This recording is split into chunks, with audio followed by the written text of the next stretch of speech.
Good morning बच्चों। आज का हमारा काम, आज मैंने आपके लिए लिया है अपठित बोध। अपठित बोध यानी अपठित गद्यांश, जिसे आपने पढ़ा नहीं है। ठीक है। हालांकि ये काम मैंने कल आपको जब गूगल मीट पर ऑनलाइन क्लास ली थी तो मैंने आपको करवाया था, लेकिन मैं वीडियो के माध्यम से आज आपको भेज रही हूँ ताकि आप अपनी कॉपी पर इस काम को अच्छी तरह से कर सको। ठीक है बच्चों, तो इसे हम शुरू करते हैं। तुम जो पढ़ते हो क्या उसे समझते हो? इसकी जांच के लिए नीचे एक कुछ अनुच्छेद दिए जा रहे हैं, इन्हें ध्यान से पढ़ो। हमने एक ही अनुच्छेद लिया है इसमें से। ठीक है। एक पेड़ पर कौवा और कौवी रहते थे। उसी पेड़ के खोखल में एक सांप भी रहता था। सांप कौवे के बच्चों को खा जाता था। इससे कौवा और कौवी बहुत दुखी रहते थे। एक दिन कौवी ने कौवे से कहा, चलो हम किसी दूसरे पेड़ पर घोंसला बना लें। कौवे ने कहा, नहीं, भागने की बजाय हमें अपनी बुद्धि से काम लेना चाहिए। और आपको याद होगा, मैंने आपको समझाया था कि कौवा बहुत बुद्धिमान पक्षी है। इसकी किस्से और कहानियाँ मशहूर हैं इसकी चालाकी के। ठीक है ना।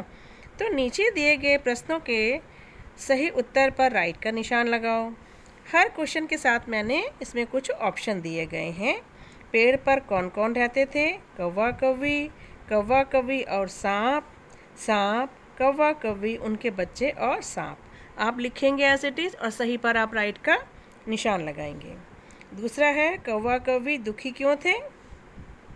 सांप कौवे के बच्चों को खा जाता था या कौवा सांप के बच्चों को खा जाता था? आपको सही आंसर पर निशान लगाना है। तीसरा है, कौवी क्या चाहती थी? कौवी सांप को मारना चाहती थी या फिर कौवी दूसरे पेड़ पर घोंसला बनाकर रहना चाहती थी? अगला है, इसी के आगे ऑप्शन है, कौवी कौवे से अलग होना चाहती थी। कौवी को बच्चों के मरने का दुख था। जो आपको सही लगता है उस पर आप राइट का निशान लगाएंगे। सही लगता है यानी अनुच्छेद के आधार पर आपको आंसर लिखना है, अपने मन से नहीं लिखना है। अगला है, कौवे को किस पर भरोसा था?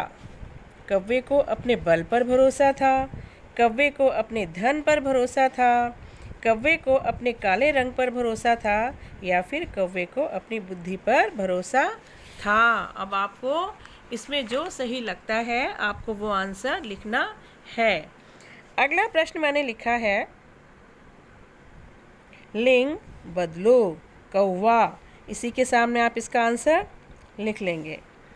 अगला प्रश्न है, वचन बदलो घोंसला। इसी के सामने लिखिए एक, इसी के सामने उत्तर लिखिए। अगला प्रश्न है, विलोम लिखो दुखी। सामने ही आंसर लिखेंगे। शीर्षक लिखो, यहाँ पर आप शीर्षक लिखेंगे। और एक आपके करने के लिए क्रिएटिव वर्क मैंने आपको दिया है, इस अनुच्छेद के आधार पर चित्र बनाकर रंग भरो। अब आप अनुच्छेद को आपने पढ़ लिया है। आपको अनुच्छेद में क्या दिखाई दे रहा है? एक पेड़ है, उसमें खोखल है, खोखल पे सांप है, ऊपर घोंसला है, कौवे के अंडे हैं, कौवा कौवी दोनों हैं। अब पेड़ पर हो सकता है बहुत सारे पत्ते हों, कुछ फल भी लगे हों। वो सारी चीज़ें आपकी कल्पना शक्ति के आधार पर आप इसका चित्रांकन करेंगे और सुंदर सा इसमें रंग भरेंगे बच्चों। ठीक है बच्चों, तो चलिए आज का काम आपका इतना ही। ओके बच्चों।